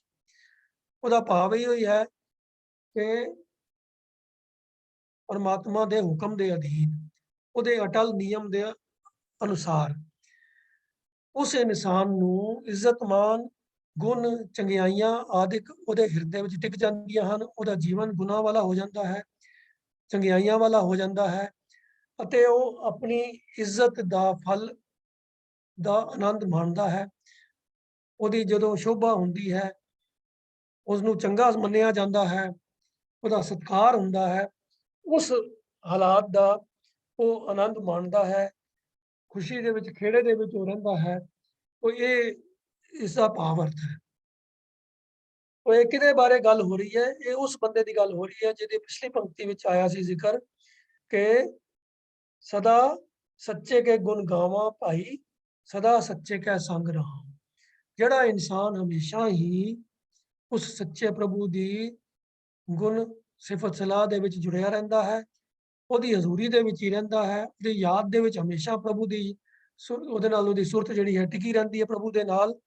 ਤਾਂ ਐਸੇ ਇਨਸਾਨ ਨੂੰ ਤੇ ਜੀਵਨ ਦੇ ਅੰਦਰ ਗੁਣ ਤੇ ਚੰਗਿਆਈਆਂ ਟਿਕ ਜਾਂਦੇ ਹਨ, ਤੇ ਉਹ ਇੱਜ਼ਤ ਮਾਨ ਪ੍ਰਾਪਤ ਕਰਦਾ ਹੈ। ਪਰਮਾਤਮਾ ਦੀ ਦਰਗਾਹ ਦੇ ਵਿੱਚ ਵੀ ਉਸ ਨੂੰ ਇੱਜ਼ਤ ਮਿਲਦੀ ਹੈ, ਔਰ ਇਸ ਇੱਜ਼ਤ ਦਾ ਜੋ ਆਨੰਦ, ਜੋ ਸਵਾਦ, ਜੋ ਰਸ ਉਹ ਮਾਣਦਾ ਹੈ, ਉਹ ਉਸ ਨੂੰ ਆਪ ਹੀ ਮਹਿਸੂਸ ਹੁੰਦਾ ਹੈ। ਉਹ ਪਹਿਨੇ ਗੁਣ ਚੰਗਿਆਈਆਂ ਭਾਈ, ਆਪਣੀ ਪਤ ਕੇ ਸਾਧ ਆਪੇ ਖਾਏ। ਤਾਂ ਇੱਜ਼ਤ ਦਾ ਸਵਾਦ ਭਾਵ ਆਨੰਦ ਦੀ ਅਵਸਥਾ ਦੇ ਵਿੱਚ ਉਹ ਟਿਕਿਆ ਰਹਿੰਦਾ ਹੈ। ਇਸਕਾ ਕਿਆ ਸਲਾਈ ਹੈ ਭਾਈ, ਦਰਸ਼ਨ ਕੋ ਬਲ ਜਾਏ। ਇਹ ਭਾਈ ਉਸ ਮਨੁੱਖ ਦੀ, ਕਿਸ ਮਨੁੱਖ ਦੀ ਜਿਸ ਪਰ ਗੱਲ ਆਈ ਹੈ, ਜਿਹੜਾ ਹਮੇਸ਼ਾ ਪਰਮਾਤਮਾ ਦੀ ਸਿਫਤ ਸਲਾਹ ਦੇ ਵਿੱਚ ਜੁੜਿਆ ਰਹਿੰਦਾ ਹੈ, ਜਿਹਦੀ ਸੁਰਤ ਹਮੇਸ਼ਾ ਪ੍ਰਭੂ ਨਾਲ ਜੁੜੀ ਰਹਿੰਦੀ ਹੈ, ਤੇ ਜਿਹਦੇ ਹਿਰਦੇ ਵਿੱਚ ਗੁਣ ਤੇ ਚੰਗਿਆਈਆਂ ਟਿਕ ਜਾਂਦੇ ਹਨ, ਜਿਹੜਾ ਆਨੰਦ ਦੀ ਅਵਸਥਾ ਵਿੱਚ ਰਹਿੰਦਾ ਹੈ। ਤੇ ਇਸਕਾ ਕਿਆ ਸਲਾਈ ਹੈ ਭਾਈ, ਦਰਸ਼ੋ ਬਲ ਜਾਏ। ਉਸਦੀ ਸਿਫਤ ਤਾਂ ਪੂਰੇ ਤੌਰ ਤੇ ਕੀਤੀ ਹੀ ਨਹੀਂ ਜਾ ਸਕਦੀ। ਕਿਆ ਸਲਾਈ ਹੈ ਭਾਈ, ਕਿਆ ਸਲਾਈ ਹੈ ਤਾਂ ਭਾਵ ਕੀ ਹੁੰਦਾ ਹੈ ਵੀ ਕਿਵੇਂ ਮੈਂ ਉਹਦੀ ਸਿਫਤ ਸਲਾਹ ਕਰਾਂ। ਜਿਹੜੀ ਚੀਜ਼ ਦੇ ਬੇਅੰਤ ਵਡਿਆਈਆਂ ਹੋਣ, ਉਹਦੇ ਅਸੀਂ ਕੁਝ ਇੱਕ ਗੁਣ ਬਿਆਨ ਕਰ ਲਾਂਗੇ, ਪਰ ਪੂਰਾ ਬਿਆਨ ਤਾਂ ਨਹੀਂ ਕਰ ਸਕਦੇ। ਤੇ ਜਿਹੜਾ ਮਨੁੱਖ ਪ੍ਰਭੂ ਪਰਮਾਤਮਾ ਦੀ ਸਿਫਤ ਸਲਾਹ ਦੇ ਵਿੱਚ ਜੁੜਿਆ ਹੋਇਆ ਹੈ, ਉਹ ਇੰਨੇ ਗੁਣਾ ਚੰਗਿਆਈਆਂ ਦਾ ਮਾਲਕ ਬਣ ਜਾਂਦਾ ਹੈ ਕਿ ਉਹਦੀ ਸਿਫਤ ਸਲਾਹ ਅਸੀਂ ਕਰਨ ਲੱਗੀਏ ਤਾਂ ਉਹ ਵੀ ਨਹੀਂ ਪੂਰੀ ਤੌਰ ਤੇ ਸਾਡੇ ਤੋਂ ਕੀਤੀ ਜਾ ਸਕਦੀ। ਕਿਉਂ? ਕਿਉਂਕਿ ਉਹ ਇਨਸਾਨ ਤਾਂ ਹਮੇਸ਼ਾ ਹੀ ਪ੍ਰਭੂ ਦੀ ਹਜ਼ੂਰੀ ਵਿੱਚ ਰਹਿੰਦਾ ਹੈ ਤੇ ਉਸੇ ਤੋਂ ਹੀ ਕੁਰਬਾਨ ਜਾਂਦਾ ਰਹਿੰਦਾ ਹੈ। ਤੋ ਐਸੇ ਪ੍ਰਭੂ ਦੇ ਨਾਲ ਜੁੜੇ ਹੋਏ, ਪ੍ਰਭੂ ਦੇ ਨਾਲ ਜਿਹਦੀ ਸੁਰਤ ਹਮੇਸ਼ਾ ਲਿਵਲੀਨ ਰਹਿੰਦੀ ਹੈ, ਜੁੜੀ ਰਹਿੰਦੀ ਹੈ, ਜਿਹੜਾ ਹਮੇਸ਼ਾ ਹੀ ਪ੍ਰਭੂ ਦੇ ਹਜ਼ੂਰੀ ਦੇ ਵਿੱਚ ਰਹਿੰਦਾ ਹੈ, ਉਹਦੇ ਤੋਂ ਸਦਕੇ ਜਾਂਦਾ ਹੈ, ऐसे इंसान की वडियाई करनी मुमकिन नहीं है। इसका क्या सलाही है भाई, दर्शन को बल जाए, जड़ा प्रभु के दीदार तो दर्शना तो बलिहारे जाता है, सदके जाता है। तो जे इत्थे लफज हुंदा बल जाओ ਤਾਂ ਉਹਦਾ ਭਾਵ ਹੁੰਦਾ ਕਿ ਅਸੀਂ ਉਹ ਐਸੇ ਇਨਸਾਨ ਦੇ ਦਰਸ਼ਨਾਂ ਤੋਂ ਬਲਿਹਾਰੇ ਜਾਂਦੇ ਹਾਂ। ਪਰ ਇੱਥੇ ਗੱਲ ਥਰਡ ਪਰਸਨ ਵਿੱਚ ਆ ਰਹੀ ਹੈ, ਦਰਸ਼ਨ ਕੋ ਬਲ ਜਾਏ, ਬਲ ਜਾਂਦਾ ਹੈ, ਬਲਿਹਾਰ ਜਾਂਦਾ ਹੈ। ਤਾਂ ਇਹ ਉਸੇ ਇਨਸਾਨ ਬਾਰੇ ਗੱਲ ਹੋ ਰਹੀ ਹੈ ਜਿਹੜਾ ਆਪਣੀ ਪੱਤ ਕੇ ਸਾਧ ਆਪੇ ਖਾਏ। ਤੋ ਇਹ ਥਰਡ ਪਰਸਨ ਦੀ ਗੱਲ ਹੋ ਰਹੀ ਹੈ। ਤੋ ਇਹਦਾ ਭਾਵ ਇਹ ਨਹੀਂ ਕੀਤਾ ਜਾ ਸਕਦਾ ਕਿ ਮੈਂ ਐਸੇ ਬੰਦੇ ਦੇ ਦਰਸ਼ਨਾਂ ਤੋਂ ਬਲਿਹਾਰ ਜਾਂਦਾ ਹਾਂ। ਇਹਦਾ ਭਾਵ ਇਹ ਹੋਏਗਾ ਕਿ ਅਸੀਂ ਉਹਦੀ ਕੀ ਸਿਫਤ ਸਲਾਹ ਕਰ ਸਕਦੇ ਹਾਂ, ਜਿਹੜਾ ਪ੍ਰਭੂ ਦੇ ਦਰਸ਼ਨਾਂ ਤੋਂ ਹਮੇਸ਼ਾ ਹੀ ਬਲਿਹਾਰ ਜਾਂਦਾ ਹੈ, ਸਦਕੇ ਜਾਂਦਾ ਹੈ, ਜਿਹੜਾ ਹਮੇਸ਼ਾ ਹੀ ਪ੍ਰਭੂ ਦੀ ਸਿਫਤ ਸਲਾਹ ਦੇ ਵਿੱਚ ਜੁੜਿਆ ਜਾਂਦਾ ਹੈ। ਅੱਗੇ ਹੁਣ ਗੱਲ ਕਰਦੇ ਹਨ, ਸਤਿਗੁਰ ਵਿੱਚ ਵੱਡੀਆਂ ਵਡਿਆਈਆਂ ਭਾਈ, ਕਰਮ ਮਿਲੈ ਤਾਂ ਪਾਏ। ਇਹ ਭਾਈ ਗੁਰੂ ਦੇ ਵਿੱਚ ਬਹੁਤ ਵੱਡੇ ਗੁਣ ਹਨ, ਪਰ ਐਸਾ ਗੁਰੂ, ਗੱਲ ਹੋ ਰਹੀ ਹੈ ਸਤਿਗੁਰੂ ਦੀ, ਸੱਚੇ ਗੁਰੂ ਦੀ। ਸੱਚੇ ਗੁਰੂ ਦੇ ਵਿੱਚ ਬਹੁਤ ਵੱਡੇ ਗੁਣ ਹਨ, ਵੱਡੀਆਂ ਉਹਦੀਆਂ ਵਡਿਆਈਆਂ ਹਨ, ਵੱਡੀਆਂ ਸਿਫਤਾਂ ਹਨ, ਪਰ ਉਹ ਮਿਲਦਾ ਕਿਸ ਤਰ੍ਹਾਂ ਹੈ? ਕਰਮ ਮਿਲੇ, ਮਿਲਦਾ ਹੈ ਪਰਮਾਤਮਾ ਦੀ ਬਖਸ਼ਿਸ਼ ਸਦਕਾ। ਕਰਮ ਵੈਸੇ ਦੋ ਅਰਥਾਂ ਵਿੱਚ ਆਉਂਦਾ ਹੈ ਬਾਣੀ ਦੇ ਅੰਦਰ। ਇੱਕ ਕਰਮ ਹੈ ਕੀਤੇ ਹੋਏ ਕੰਮਾਂ ਦੇ ਵਾਸਤੇ, ਜੋ ਕਿ ਜਿਹਦਾ ਮੂਲ ਸੰਸਕ੍ਰਿਤ ਤੋਂ ਆਇਆ ਹੈ, ਕਰਮ ਤੋਂ। ਦੂਜਾ ਕਰਮ ਦਾ ਅਰਥ ਹੈਗਾ ਹੈ ਬਖਸ਼ਿਸ਼, ਉਹ ਅਰਬੀ ਫਾਰਸੀ ਤੋਂ ਲਫ਼ਜ਼ ਆਇਆ ਹੈ। ਸੋ ਕਰਮ ਮਿਲੇ ਤਾਂ ਪਾਏ, ਪਰ ਜਿੱਥੇ ਕਿਧਰੇ ਵੀ ਬਾਣੀ ਦੇ ਅੰਦਰ ਕਰਮ ਮਿਲੇ ਦੀ ਗੱਲ ਆਈ ਹੈ, ਉੱਥੇ ਬਹੁਤਾਤ ਹਮੇਸ਼ਾ ਇਹਦਾ ਜੋ ਇਸਤੇਮਾਲ ਹੈ ਉਹ ਬਖਸ਼ਿਸ਼ ਦੇ ਅਰਥਾਂ ਦੇ ਵਿੱਚ ਕੀਤਾ ਗਿਆ ਹੈ ਕਿ ਸੱਚੇ ਗੁਰੂ ਦਾ ਮਿਲਾਪ ਹਮੇਸ਼ਾ ਗੁਰਬਾਣੀ ਦੇ ਵਿੱਚ ਸਾਨੂੰ ਬਾਰ-ਬਾਰ ਇਹ ਗੱਲ ਦ੍ਰਿੜ ਕਰਵਾਈ ਗਈ ਹੈ ਕਿ ਸੱਚੇ ਗੁਰੂ ਦੇ ਨਾਲ ਮਿਲਾਪ ਹੁੰਦਾ ਹੈ ਉਹ ਪਰਮਾਤਮਾ ਦੀ ਬਖਸ਼ਿਸ਼ ਸਦਕਾ ਹੀ ਹੁੰਦਾ ਹੈ। ਤੋ ਇੱਥੇ ਵੀ ਗੱਲ ਉਹੀ ਕਰ ਰਹੇ ਹਨ ਕਿ ਸਤਿਗੁਰ ਵਿੱਚ ਵੱਡੀਆਂ ਵਡਿਆਈਆਂ ਭਾਈ, ਕਰਮ ਮਿਲੇ ਤਾਂ ਪਾਏ। ਸੱਚੇ ਗੁਰੂ ਦੇ ਵਿੱਚ ਬਹੁਤ ਵੱਡੇ ਗੁਣ ਹਨ, ਬੜੀਆਂ ਵਡਿਆਈਆਂ ਹਨ, ਸਿਫਤਾਂ ਹਨ, ਪਰ ਐਸਾ ਗੁਰੂ ਮਿਲਦਾ ਹੈ ਪ੍ਰਭੂ ਦੀ ਬਖਸ਼ਿਸ਼ ਸਦਕਾ। ਨਹੀਂ ਤਾਂ ਦੁਨੀਆ ਵਿੱਚ ਹੋਰ ਕੀ ਹਾਲਾਤ ਹਨ ਜਿਨ੍ਹਾਂ ਤੇ ਬਖਸ਼ਿਸ਼ ਨਹੀਂ ਹੁੰਦੀ। ਉਹ ਅਗਲੀ ਪੰਕਤੀ ਦੀ ਗੱਲ ਗੁਰੂ ਸਾਹਿਬ ਨੇ ਦੱਸੀ ਹੈ ਕਿ ਇੱਕ ਹੁਕਮ ਮਨ ਨਾ ਜਾਣਨੀ ਭਾਈ, ਦੂਜੇ ਪਾਏ ਫਿਰਾਏ। ਦੁਨੀਆ ਵਿੱਚ ਕਈ ਐਸੇ ਮਨੁੱਖ ਹਨ ਜਿਹੜੇ ਹੁਕਮ ਨੂੰ ਮੰਨਦੇ ਹੀ ਨਹੀਂ ਹਨ, ਭਟਕਦੇ ਰਹਿੰਦੇ ਹਨ, ਮਾਇਆ ਦੇ ਮੋਹ ਦੇ ਵਿੱਚ ਹੀ ਭਟਕਦੇ ਫਿਰਦੇ ਹਨ। ਦੂਜੇ ਪਾਏ ਫਿਰਾਏ, ਦੂਜਾ ਪਾਏ, ਦੂਜਾ ਜੋ ਭਾਵ ਹੈ ਮਾਇਆ ਦੇ ਪਾਏ, ਪਾਏ ਦਾ ਅਰਥ ਹੈ ਪਿਆਰ, ਦੂਜੇ ਦਾ ਅਰਥ ਮਾਇਆ, ਮਾਇਆ ਦੇ ਪਿਆਰ ਦੇ ਵਿੱਚ ਹੀ ਭਟਕਦੇ ਫਿਰਦੇ ਹਨ ਤੇ ਹੁਕਮ ਨੂੰ ਮੰਨ ਕੇ ਗੁਰੂ ਦੇ ਹੁਕਮ ਨੂੰ ਮੰਨਣਾ ਜਾਣਦੇ ਹੀ ਨਹੀਂ ਹਨ। ਇੱਕ ਲਫ਼ਜ਼ ਜਿਹੜਾ ਹੈ ਕੱਕੇ ਨੂੰ ਸਿਆਰੀ ਨਾਲ ਆਇਆ ਹੈ, ਇਹ ਬਹੁਵਚਨ ਦਾ ਸੂਚਕ ਹੈ। ਇਹਦਾ ਅਰਥ ਹੈ ਕਈ, ਇੱਕ ਜਾਂ many. There are many like that ਜਿਹੜੇ ਹੁਕਮ ਮੰਨ ਨਾ ਜਾਣਨੀ, ਜਿਨ੍ਹਾਂ ਨੂੰ ਹੁਕਮ ਮੰਨਣ ਦਾ ਰਾਹ ਹੀ ਨਹੀਂ ਪਤਾ, ਤਰੀਕਾ ਹੀ ਨਹੀਂ ਪਤਾ, ਸੋਝੀ ਹੀ ਨਹੀਂ ਹੈ ਕਿ ਹੁਕਮ ਨੂੰ ਮੰਨ ਕੇ ਜੀਵਨ ਦੀ ਚਾਲ ਕਿਵੇਂ ਚਲਾਣੀ ਹੈ। ਭਾਈ ਦੂਜੇ ਪਾਏ ਫਿਰਾਏ, ਭਾਈ ਉਹ ਦੂਜੇ ਪਾਏ ਮਾਇਆ ਦੇ ਪਿਆਰ ਦੇ ਵਿੱਚ ਹੀ ਫਿਰਦੇ ਹਨ, ਭਟਕਦੇ ਰਹਿੰਦੇ ਹਨ। ਭਾਵ ਉਹਨਾਂ ਦੀ ਜ਼ਿੰਦਗੀ ਵਿੱਚ ਸਾਰੇ ਕਰਮ ਜਿਹੜੇ ਹਨ ਉਹ ਮਾਇਆ ਦੇ ਪਿਆਰ ਦੇ ਅਧੀਨ ਹੀ ਹੁੰਦੇ ਹਨ। ਉਹਨਾਂ ਦੀ ਸਾਰੀ ਸੁਰਤ, ਸਾਰਾ ਧਿਆਨ ਮਾਇਆ ਦੇ ਇਕੱਠੇ ਕਰਨ ਜਾਂ ਮਾਇਕ ਪਦਾਰਥਾਂ ਨੂੰ ਇਕੱਠੇ ਕਰਨ ਤੇ ਉਹਨਾਂ ਦੇ ਸਵਾਦ ਮਾਣਨ ਦੇ ਵਿੱਚ ਹੀ ਸਾਰੀ ਅਟੈਂਸ਼ਨ ਉਹਨਾਂ ਦੀ ਲੱਗੀ ਰਹਿੰਦੀ ਹੈ। ਪ੍ਰਭੂ ਦੀਆਂ ਸਿਫਤ ਸਲਾਹ ਵਡਿਆਈਆਂ ਦੇ ਨਾਲ ਉਹਨਾਂ ਦਾ ਧਿਆਨ ਹੀ ਨਹੀਂ ਹੁੰਦਾ। ਤੋ ਗੁਰੂ ਦੇ ਹੁਕਮ ਨੂੰ ਮੰਨਣਾ ਉਹ ਜਾਣਦੇ ਹੀ ਨਹੀਂ ਹਨ, ਉਹਨਾਂ ਨੂੰ ਕਦੀ ਸੋਚ ਹੀ ਨਹੀਂ ਆਉਂਦੀ ਕਿ ਗੁਰੂ ਦੇ ਹੁਕਮ ਦੀ ਕਾਰ ਕਿਵੇਂ ਕੀਤੀ ਜਾਂਦੀ ਹੈ। ਤੋ ਸਤਸੰਗਤ ਤੋਂ ਵਾਂਝੇ ਰਹਿੰਦੇ ਹਨ। ਤੋ ਅਗਲੀ ਪੰਕਤੀ 'ਚ ਉਹੀ ਗੱਲ ਸਮਝਾਈ ਹੈ ਕਿ ਸੰਗਤ ਢੋਈ ਨਾ ਮਿਲੈ ਭਾਈ, ਬੈਸਣ ਮਿਲੈ ਨਾ ਥਾਉ। ਐਸੇ ਮਨੁੱਖਾਂ ਨੂੰ ਸਤਸੰਗਤ ਦੇ ਵਿੱਚ ਵੀ ਕੋਈ ਥਾਂ ਨਹੀਂ ਮਿਲਦੀ, ਢੋਈ ਨਾ ਮਿਲੇ, ਟਿਕਾਣਾ ਨਹੀਂ ਮਿਲਦਾ, ਸਹਾਰਾ ਨਹੀਂ ਮਿਲਦਾ, ਬੈਸਣ ਮਿਲੈ ਨਾ ਥਾਉ, ਨਾ ਉਹਨਾਂ ਨੂੰ ਉੱਥੇ ਬੈਠਣ ਦੀ ਥਾਂ ਮਿਲਦੀ ਹੈ। ਢੋਈ ਦਾ ਅਰਥ ਹੁੰਦਾ ਹੈ ਸਹਾਰਾ, ਆਸਰਾ। ਜਿਵੇਂ ਅਸੀਂ ਆਮ ਪੰਜਾਬੀ 'ਚ ਵੀ ਗੱਲ ਕਰਦੇ ਹਾਂ ਵੀ ਬੰਦਾ ਢੋਹ ਲਗਾ ਕੇ ਬੈਠਾ ਹੈ। ਢੋਹ ਲਗਾ ਕੇ ਬੰਦਾ ਜਿਵੇਂ ਦੀਵਾਰ ਦੇ ਨਾਲ ਢੋਹ ਲਗਾਈ ਹੈ, ਢੋਹ ਦਾ ਅਰਥ ਹੁੰਦਾ ਦੀਵਾਰ ਦਾ ਆਸਰਾ ਲੈ ਕੇ ਬੈਠਿਆ ਹੈ।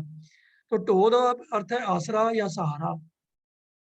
ਸੰਗਤ ਤੱਤੇ ਨੂੰ ਸਿਆਰੀ ਹੈ, ਸੰਗਤ ਵਿੱਚ ਸੰਗਤ ਢੋਈ ਨਾ ਮਿਲੇ ਭਾਈ, ਬੈਸਣ ਮਿਲਿਆ ਨਾ ਥਾਉ। ਨਾ ਬੈਠਣ ਨੂੰ ਉਹਨਾਂ ਨੂੰ ਥਾਂ ਮਿਲਦੀ ਹੈ, ਨਾ ਉਹਨਾਂ ਨੂੰ ਸੰਗਤ ਚੋਂ ਕੋਈ ਆਸਰਾ ਮਿਲਦਾ ਹੈ, ਕਿਉਂਕਿ ਉਹਨਾਂ ਦਾ ਧਿਆਨ ਹੀ ਮਾਇਆ ਵਾਲੇ ਪਾਸੇ ਹੈ। ਤੋ ਮਾਇਆ ਦੇ ਪਿਆਰ ਦੇ ਵਿੱਚ ਹੀ ਉਹ ਸਾਰੀ ਜ਼ਿੰਦਗੀ ਭਟਕਦੇ ਫਿਰਦੇ ਰਹਿੰਦੇ ਹਨ। ਪਰ ਸੰਗਤ ਕਰਨ ਦਾ ਉਹਨਾਂ ਨੂੰ ਕਦੀ ਧਿਆਨ ਹੀ ਨਹੀਂ ਆਉਂਦਾ। ਅਖੀਰਲੀਆਂ ਪੰਕਤੀਆਂ ਵਿੱਚ ਹੁਣ ਫਿਰ ਤੋਂ ਗੱਲ ਜਿਹੜੀ ਹੈ ਉਹ ਗੁਰਮੁਖਾਂ ਦੀ ਕਰਦੇ ਹਨ, ਜਿਹੜੀ ਸ਼ੁਰੂਆਤੀ ਸ਼ਲੋਕ ਤੋਂ ਕੱਲ ਅੱਗੇ ਚਲਦੀ ਆ ਰਹੀ ਹੈ। ਪਹਿਨਨ ਗੁਣ ਚੰਗਿਆਈਆਂ ਭਾਈ, ਆਪਣੀ ਪਤ ਕੇ ਸਾਧ ਆਪੇ ਖਾਏ। ਜਿਨ੍ਹਾਂ ਦਾ ਗੱਲ ਕੀਤੀ ਹੈ, ਤਿਨਕਾ ਕਿਆ ਸਲਾਈ ਹੈ ਭਾਈ, ਦਰਸ਼ਨ ਕੋ ਬਲ ਜਾਏ। ਤੋ ਐਸੇ ਇਨਸਾਨਾਂ ਦੀ ਗੱਲ ਫਿਰ ਕਰਦਿਆਂ ਅਖੀਰ ਤੇ ਫਿਰ ਜਿਹੜੀ ਹੈ ਉਹਨਾਂ ਦੀ ਗੱਲ ਵਾਪਸੀ ਕਰ ਰਹੇ ਹਨ। ਵਿਚਕਾਰ ਜਿਹੜੀ ਗੱਲ ਉਹਨਾਂ ਨੇ ਕੀਤੀ ਹੈ ਮਨਮੁਖਾਂ ਦੀ, ਜਿਹੜੇ ਹੁਕਮ ਮੰਨਣਾ ਨਹੀਂ ਜਾਣਦੇ, ਜਿਹੜੇ ਮਾਇਆ ਦੇ ਪਿਆਰ ਦੇ ਵਿੱਚ ਭਟਕਦੇ ਹਨ, ਤਾਂ ਉਹਨਾਂ ਦੀ ਗੱਲ, ਉਹਨਾਂ ਨੂੰ ਫਿਰ ਸੰਗਤ ਵਿੱਚ ਟਿਕਾਣਾ ਨਹੀਂ ਮਿਲਦਾ। ਤਾਂ ਉਹਨਾਂ ਦੀ ਦੋ ਪੰਕਤੀਆਂ 'ਚ ਗੱਲ ਕਰਕੇ ਮੁੜ ਕੇ ਫਿਰ ਗੱਲ ਗੁਰੂ ਸਾਹਿਬ ਅਖੀਰ ਤੇ ਮੁਕਾਉਂਦੇ ਹਨ। ਨਾਨਕ ਹੁਕਮ ਤਿਨਾ ਮਨਾਏ ਸੀ ਭਾਈ, ਜਿਨ੍ਹਾਂ ਤੁਰੇ ਕਮਾਇਆ ਨਾਉ। ਤਿੰਨ ਵਿਟੋਂ ਹੋ ਵਾਰਿਆ ਭਾਈ, ਤਿੰਨ ਕੋ ਸਦ ਬਲਿਹਾਰੇ ਜਾਉ। ਇਹ ਨਾਨਕ ਤੁਰ ਦਰਗਾਹ ਤੋਂ ਪ੍ਰਭੂ ਦੇ ਹੁਕਮ ਦੇ ਅਧੀਨ ਪਿਛਲੇ ਕੀਤੇ ਹੋਏ ਉਹਨਾਂ ਦੇ ਆਪਣੇ ਸੰਸਕਾਰਾਂ ਦੇ ਮੁਤਾਬਕ, ਕਰਮਾਂ ਦੇ ਸੰਸਕਾਰਾਂ ਦੇ ਅਨੁਸਾਰ ਜਿਨ੍ਹਾਂ ਮਨੁੱਖਾਂ ਨੂੰ ਪਰਮਾਤਮਾ ਦੀ ਬਖਸ਼ਿਸ਼ ਹੁੰਦੀ ਹੈ ਤੇ ਜਿਨ੍ਹਾਂ ਨੇ ਹਰੀ ਦੇ ਨਾਮ ਸਿਮਰਨ ਦੀ ਕਮਾਈ ਕਰਨੀ ਸ਼ੁਰੂ ਕਰ ਦਿੱਤੀ ਹੁੰਦੀ ਹੈ, ਪਰਮਾਤਮਾ ਉਹਨਾਂ ਤੋਂ ਹੀ ਆਪਣੀ ਰਜ਼ਾ ਦੇ ਵਿੱਚ ਉਹਨਾਂ ਨੂੰ ਚਲਾਉਂਦਾ ਹੈ, ਉਹਨਾਂ ਨੂੰ ਹੀ ਰਜ਼ਾ ਵਿੱਚ ਰਾਜ਼ੀ ਰਹਿਣ ਦੀ ਜਾਚ ਬਖਸ਼ਦਾ ਹੈ। ਨਾਨਕ ਹੁਕਮ ਤਿਨਾ ਮਨਾਏ ਸੀ। ਗੁਰਬਾਣੀ ਵਿੱਚ ਐਸੀਆਂ ਵੀ ਪੰਕਤੀਆਂ ਮਿਲਦੀਆਂ ਹਨ ਕਿ ਤੇਰਾ ਭਾਣਾ ਤੂੰ ਹੈ ਮਨਾਏ।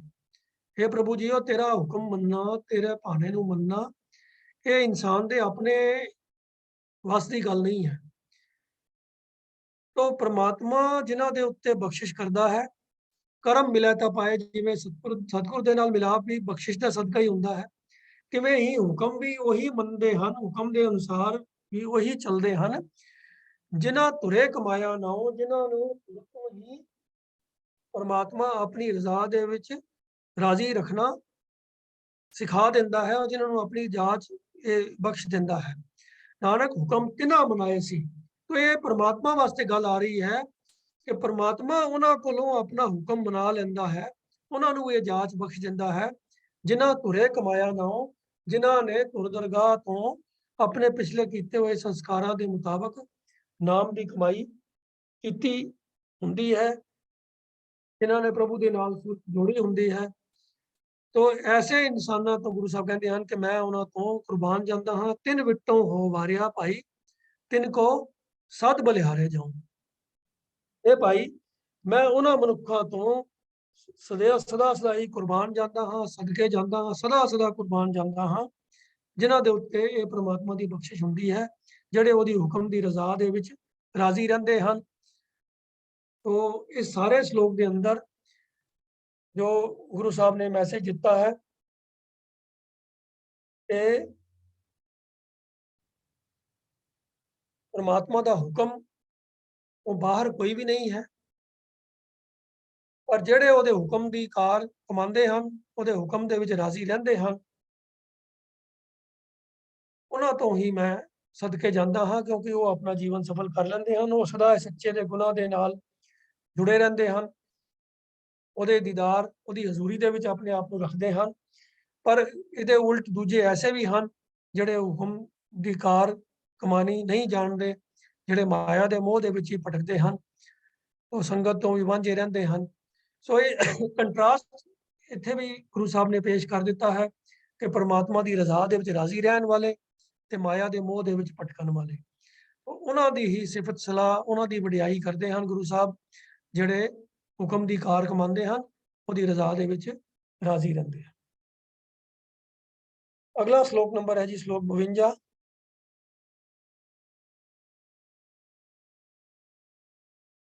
ਸੇ ਦਾੜੀਆਂ ਸੱਚੀਆਂ ਜੇ ਗੁਰ ਚਰਨੀ ਲਗਨ, ਅਨ ਦਿਨ ਸੇਵਨ ਗੁਰ ਆਪਣਾ, ਅਨ ਦਿਨ ਆਨੰਦ ਰਹਨ, ਨਾਨਕ ਸੇ ਮੂੰਹ ਸੋਹਣੇ ਸੱਚੇ ਦਰ ਦਿਸਨ। ਸੇ ਦਾੜੀਆਂ ਸੱਚੀਆਂ। ਦਾੜੀ ਲਫ਼ਜ਼ ਜਿਹੜਾ ਹੈ ਇਹਦਾ ਇਸਤੇਮਾਲ ਕੀਤਾ ਗਿਆ ਹੈ ਇਨ ਦੀ sense of person who is mature, ਜਿਹੜਾ ਹੁਣ ਆਪਣੇ ਸਰੀਰਕ ਵਿਕਾਸ ਅਤੇ ਮਾਨਸਿਕ ਵਿਕਾਸ ਤੋਂ ਐਸੀ ਅਵਸਥਾ 'ਚ ਪਹੁੰਚ ਚੁੱਕਾ ਹੈ ਜਿੱਥੇ ਉਹਨੂੰ ਇੱਕ ਮੈਚੁਰ ਪਰਸਨ ਕਿਹਾ ਜਾਂਦਾ ਹੈ। ਇਨਸਾਨੀ ਜ਼ਿੰਦਗੀ ਦੇ ਅੰਦਰ ਜਿਨ੍ਹਾਂ ਮਨੁੱਖਾਂ ਦੇ ਇਹ ਹੁਣ ਹੈ ਤਾਂ ਕੁਦਰਤ ਦੇ ਨਿਯਮ ਦੇ ਮੁਤਾਬਕ ਇਹ ਡਿਵੀਜ਼ਨ ਹੈ ਕਿ ਵੀ ਮੇਲ ਔਰ ਫੀਮੇਲ ਦੇ ਵਿੱਚ, ਤੇ ਦਾੜੀ ਜਿਹੜੀ ਹੈ ਉਹ ਮੇਲ ਤੋਂ ਹੀ ਆਉਂਦੀ ਹੈ। ਪਰ ਜਦੋਂ ਦਾੜੀ ਉਗਦੀ ਹੈ ਤਾਂ ਇਹ ਇੱਕ ਸਾਈਨ ਹੁੰਦਾ ਹੈ ਕਿ ਹੁਣ ਅਡਲਟਹੁੱਡ 'ਚ ਆ ਗਿਆ ਹੈ, ਮੈਚੁਰ ਏਜ 'ਚ ਆ ਗਿਆ ਹੈ। ਔਰ ਜਿਹੜਾ ਜਿਸ ਬੰਦੇ ਨੂੰ ਆਪਣੀ ਰਿਸਪੌਂਸਿਬਿਲਿਟੀ ਸੰਭਾਲਣ ਦੇ ਲਾਇਕ ਮੰਨਿਆ ਜਾਂਦਾ ਹੈ, ਉਹ ਦਾੜੀ ਇੱਕ ਸਿੰਬਲ ਬਣ ਗਈ ਹੈ ਉਸ ਚੀਜ਼ ਦਾ ਕਿ ਜਿਹੜਾ ਬੰਦਾ ਮੈਚੁਰ ਸਟੇਜ ਤੇ ਹੈਗਾ। तो मैच्योरिटी ਦੇ ਨਾਲ ਇੱਕ ਸੈਂਸ ਆਫ ਰਿਸਪੌਂਸਿਬਿਲਿਟੀ ਵੀ ਆਉਂਦੀ ਹੈ। तो ਜੇ ਕੋਈ ਬੰਦਾ ਦਾੜੀ ਵਾਲਾ ਜਾਂ ਉਸ ਏਜ ਵਾਲਾ ਕੋਈ ਬੜੀ ਹਲਕੀ ਫੁਲਕੀ ਗੱਲ ਕਰੇ ਜਾਂ ਇਮੈਚੁਰ ਗੱਲ ਕਰੇ, ਬਚਕਾਨੀ ਗੱਲ ਕਰੇ, ਤਾਂ ਉਹਨੂੰ ਆਮ ਤੌਰ ਤੇ ਸਿਆਣੇ ਟੋਕਦੇ ਹਨ ਕਿ ਬਈ ਤੂੰ ਆਪਣੀ ਕੋਈ ਉਮਰ ਦਾ ਕੁਝ ਹਿਸਾਬ ਸੋਚ, ਤੂੰ ਬੱਚਿਆਂ ਵਾਲੀ ਹਰਕਤ ਕਰ ਰਿਹਾ, ਬੜੀ ਹਲਕੀ ਕੱਚੀ ਗੱਲ ਕਰ ਰਿਹਾ ਹੈ। तो एक सेंस ऑफ रिस्पॉन्सिबिलिटी भी नाल मैच्योरिटी ਦੇ ਨਾਲ ਆਂਦੀ ਹੈ। तो ਜਿਹੜਾ ਬੰਦਾ ਆਪਣੀ ਏਜ ਦੀ ਰਿਸਪੌਂਸਿਬਿਲਿਟੀ ਦੇ ਮੁਤਾਬਕ ਕੰਮ ਕਰਦਾ ਹੈ ਤਾਂ ਉਹ ਆਪਣੀ ਏਜ ਨੂੰ ਜਸਟੀਫਾਈ ਕਰਦਾ ਹੈ। तो ਇਸ ਕਰਕੇ ਜਿਹੜਾ ਬੰਦਾ ਨਹੀਂ ਕਰਦਾ ਤੇ ਉਹ ਤਾਂ ਕਹਿੰਦਾ ਵੀ ਜਿਵੇਂ ਤੂੰ ਆਪਣੀ ਦਾੜੀ ਨੂੰ ਵੀ ਲਾਜ ਲਾ ਰਿਹਾ ਹੈ, ਵੀ ਇੰਨੀ ਕੱਚੀ ਗੱਲ, ਇੰਨੀ ਹੌਲੀ ਗੱਲ ਕਰ ਦਿੱਤੀ ਹੈ, ਤੂੰ ਆਪਣੀ ਦਾੜੀ ਨੂੰ ਲਾਜ ਲਾ ਦਿੱਤੀ ਹੈ। तो एक ਮੁਹਾਵਰੇ ਦੇ ਤੌਰ ਤੇ ਦਾੜੀ ਲਫ਼ਜ਼ ਜਿਹੜਾ ਹੈ ਇਸਤੇਮਾਲ ਹੁੰਦਾ ਹੈ। तो ਉਸੇ ਸੈਂਸ ਵਿੱਚ ਗੁਰੂ ਸਾਹਿਬ ਨੇ ਇੱਥੇ ਇਹਨੂੰ ਵਰਤਿਆ ਹੈ ਕਿ ਸੇ ਦਾੜੀਆਂ ਸੱਚੀਆਂ ਜੇ ਗੁਰ ਚਰਨੀ ਲਗਨ, ਕਿ ਉਹ ਇਨਸਾਨ ਆਪਣੀ ਜਿਹੜੇ ਗੁਰੂ ਦੇ ਚਰਨਾਂ ਦੇ ਵਿੱਚ ਰਹਿੰਦੇ ਹਨ, ਗੁਰੂ ਦੀ ਸ਼ਰਨ ਵਿੱਚ ਰਹਿੰਦੇ ਹਨ, ਮਾਨੋ ਉਹਨਾਂ ਦੀਆਂ ਦਾੜੀਆਂ ਸੱਚਮੁੱਚ ਹੀ ਆਦਰ ਸਤਿਕਾਰ ਦੀਆਂ ਹੱਕਦਾਰ ਹਨ। ਉਹਨਾਂ ਨੇ ਆਪਣੀ ਦਾੜੀ ਨੂੰ ਇੱਜ਼ਤ ਦਿੱਤੀ ਹੈ, ਸਨਮਾਨ ਦਿੱਤਾ ਹੈ, ਇੱਜ਼ਤ ਦਿੱਤੀ ਹੈ। ਸੋ ਸੇ ਦਾੜੀਆਂ ਸੱਚੀਆਂ ਜੇ ਗੁਰ ਚਰਨੀ ਲੱਗਣ, ਅਨ ਦਿਨ ਸੇਵਨ ਗੁਰ ਆਪਣਾ, ਅਨ ਦਿਨ ਆਨੰਦ ਰਹਨ। ਉਹ ਦਿਨ ਰਾਤ ਆਪਣੇ ਗੁਰੂ ਦੀ ਸੇਵਾ ਵਿੱਚ ਰਹਿੰਦੇ ਹਨ ਅਤੇ ਉਸ ਸੇਵਾ ਵਿੱਚ ਰਹਿਣ ਦਾ ਸਦਕਾ ਉਹ ਆਨੰਦ ਦੀ ਅਵਸਥਾ ਮਾਣਦੇ ਹਨ, ਆਤਮਕ ਆਨੰਦ ਦੇ ਵਿੱਚ, ਖੇੜੇ ਦੇ ਵਿੱਚ ਰਹਿੰਦੇ ਹਨ। तो ये सच्ची दाढ़ी उस सेंस ਵਿੱਚ ਮੁਹਾਵਰੇ ਦੇ ਤੌਰ ਦੇ ਉੱਤੇ ਵਰਤੀ ਗਈ ਹੈ, ਪਰ ਇਸ ਦਾ ਮਿਸਯੂਜ਼ ਵੀ ਕਰਦੇ ਲੋਕੀ ਕਈ ਵਾਰੀ ਸੁਣੇ ਹਨ। ਇੱਕ ਬੰਦੇ ਦੇ ਮੈਨੂੰ ਯਾਦ ਹੈ ਜਿਹੜੇ डिस्कशन ਚੱਲ ਰਹੀ ਸੀ ਕਿ ਵੀ ਦਾੜੀ ਬੰਨਣੀ ਚਾਹੀਦੀ ਹੈ ਜਾਂ ਖੁੱਲੀ ਰੱਖਣੀ ਚਾਹੀਦੀ ਹੈ, ਦਾੜਾ ਪ੍ਰਕਾਸ਼ ਰੱਖਣਾ ਚਾਹੀਦਾ ਹੈ ਜਾਂ ਸੰਤੋਖਿਆ ਜਾ ਸਕਦਾ ਹੈ, ਜੋ ਵੀ ਸ਼ਬਦਾਵਲੀ ਵਰਤ ਲਓ। तो ਗੱਲ ਉਹ ਚੱਲ ਰਹੀ ਸੀ। तो उस बंदे ने चुप के प्रमाण भर दिता कि ਸੇ ਦਾੜੀਆਂ ਸੱਚੀਆਂ ਦੀ ਗੁਰਚਰਨੀ ਲਗਾਉਣ। देखो जी ਜਦੋਂ ਅਸੀਂ ਮੱਥਾ ਟੇਕਦੇ ਹਾਂ ਗੁਰੂ ਗ੍ਰੰਥ ਸਾਹਿਬ ਦੇ ਅੱਗੇ, ਤੇ ਜੇ ਦਾੜੀ ਖੁੱਲੀ ਹੋਏਗੀ, ਪ੍ਰਕਾਸ਼ ਵਾਲਾ ਪ੍ਰਕਾਸ਼ ਹੋਏਗਾ ਤੇ ਉਹ ਗੁਰੂ ਚਰਨਾਂ ਨੂੰ ਲੱਗ ਜਾਂਦੀਆਂ। तो ਇਹ ਕੋਈ ਸੈਂਸੀਬਲ ਗੱਲ ਹੈ ਨਹੀਂ ਹੈ। ਪਹਿਲੀ ਗੱਲ ਤੇ ਇਹ ਕਿ ਤੁਸੀਂ ਜੇ ਰੁਮਾਲਿਆਂ ਨੂੰ ਗੁਰੂ ਸਾਹਿਬ ਦੇ ਚਰਨ ਨਾਲ ਇਕੁਏਟ ਕਰ ਰਹੇ ਹੋ ਤੇ ਫਿਰ ਬਿਲਕੁਲ ਹੀ ਲਿਟਰਲ ਟ੍ਰਾਂਸਲੇਸ਼ਨ ਕਰਕੇ ਤੁਸੀਂ ਇਹ ਗੱਲ ਕਰੋ ਜੋ ਪਾਵਰ ਤੇ ਹੈ ਨਹੀਂ ਹੈ। तो ਇੱਥੇ ਮੁਹਾਵਰੇ ਦੇ ਤੌਰ ਤੇ ਦਾੜੀ ਲਫ਼ਜ਼ ਵਰਤਿਆ ਗਿਆ। ਦਾੜੀਆਂ ਸੱਚੀਆਂ ਭਾਵ ਉਹ ਇੱਜ਼ਤ ਮਾਣ ਦੇ ਲਾਇਕ ਹਨ ਜਿਹੜੀਆਂ ਕੰਡੀਸ਼ਨ ਕੀ ਹੈ ਕਿ ਗੁਰਚਰਨੀ ਲਗਨ। तो गुरचरनी लगन मेरी दाढ़ी ने ते चरना ते नहीं ना लगना ਹੁੰਦਾ, ਚਰਨੀ ਤੇ ਲੱਗਣਾ ਹੁੰਦਾ ਇਨਸਾਨ ਨੇ ਆਪਣੀ ਸੋਚ ਨੂੰ ਉਹਨੇ ਗੁਰੂ ਦੇ ਹੁਕਮ ਦੇ, ਗੁਰੂ ਦੇ ਉਪਦੇਸ਼ ਦੇ ਅਨੁਸਾਰ ਕਰਨਾ ਹੈ।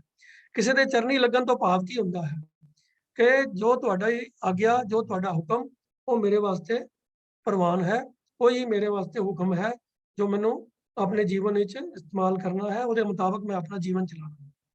अन दिन सेवन गुर अपना, अन दिन आनंद रहन दी भाव भी यही है कि दिन रात वो गुरु दे हुक्म दे अधीन रहिंदे हन, गुरु दे उपदेश दी कमाई करदे हन, ते उहदा सदका आनंद दी अवस्था मानदे हन। सो उसे चीज़ नूं फिर अगली पंक्ति दे अंदर इस तरीके नाल भी बयान कीता है, नानक से मूँह सोहणे सच्चा दर दिसन। ऐसे आदर मान दे सत्कार वालियां दाड़ियां वाले इंसान जिहड़े हन, ਉਹੀ ਮਨੁੱਖ ਜਿਹੜੇ ਹਨ ਉਹ ਪ੍ਰਭੂ ਦੇ ਦਰ ਤੇ ਸੱਚਾ ਦਰ ਦਿਸਦੇ ਹਨ, ਉਹਨਾਂ ਦੇ ਮੂੰਹ ਉੱਤੇ ਸੋਹਣੇ ਲੱਗਦੇ ਹਨ।